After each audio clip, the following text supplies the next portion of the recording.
Hillary Clinton's campaign chairman, John Podesta, met with a House panel probing how Russia's interference in the 2016 election earlier this week occurred. One focus of the investigation, the hacking of Podesta's own personal email account and the release of his emails by WikiLeaks during the campaign.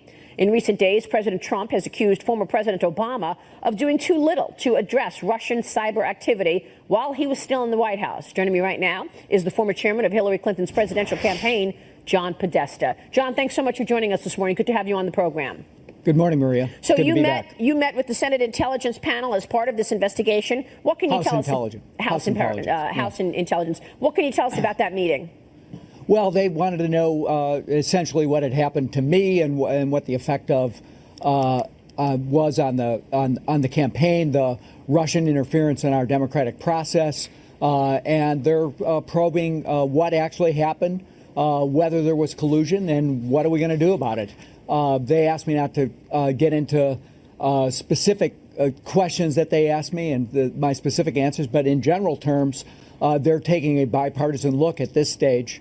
You know, they had trouble in that committee when their chairman, Devin Nunes, was kind of working with the White House to try to both cover sort of for whatever had happened in the Trump White House and the Trump campaign, and particularly the Mike Flynn matter. But I think they're back on track with a bipartisan investigation. So there are members from both sides, and they asked probing questions about what had happened during the campaign. Do you find it odd that there's been so much attention on the Trump campaign and the Trump associates and potential collusion with Russians when, in fact, it's really the Democrats who have deeper and stronger ties to Russia?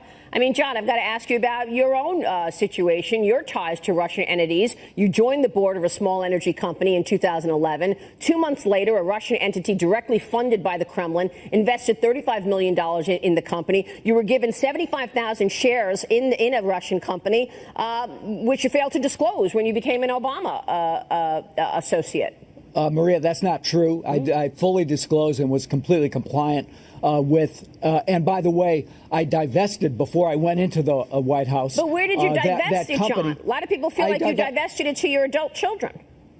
I divested it consistent with the advice that I was given by the White House counsel's office, and I was fully compliant and fully transparent about what I had done. And so the fact that you're picking through my emails that were stolen by the Russians and released by WikiLeaks, and creating a story which is not true, is something that we have to deal with. So you weren't given 75,000 shares of stock in a Russian company? You were not given 75,000 shares? I didn't have any stock in any Russian company. So go back and get your facts straight, Maria. But that's not true, John. We know that you own 75,000 shares. You're on the board of Joe. It's not a Russian company. They own less than 5%. It's backed by the Kremlin. I didn't own any shares in that company, Maria. When you stepped off the board, you were given 75,000 shares from Jolie. That is not true. How many shares were you given, John? Maria, I didn't have any shares in any Russian company. I was on the board of an American company that did business here and only here. The Russian company had a small investment in that company. And we can go around and around the tree. It's widely reported that it's backed by the Kremlin. It's been widely reported that company's been backed by the Kremlin, and they gave you 75,000 shares that you had to disclose when you went into the Obama administration. Maria, you can keep leveling this charge. It is not true. Okay. They didn't give me anything. They had a small investment in a company I was on the board of. It was a clean energy company that was trying to deal with the issue of trying to produce energy, liquid fuel, from a biotechnology process. It was based in Boston. The Russian company had a very small investment in it. And you could keep saying that they gave me stock, but they didn't. I'm just following all the widely reported information here, John. Well, there's also Hillary Clinton, obviously. Maybe you're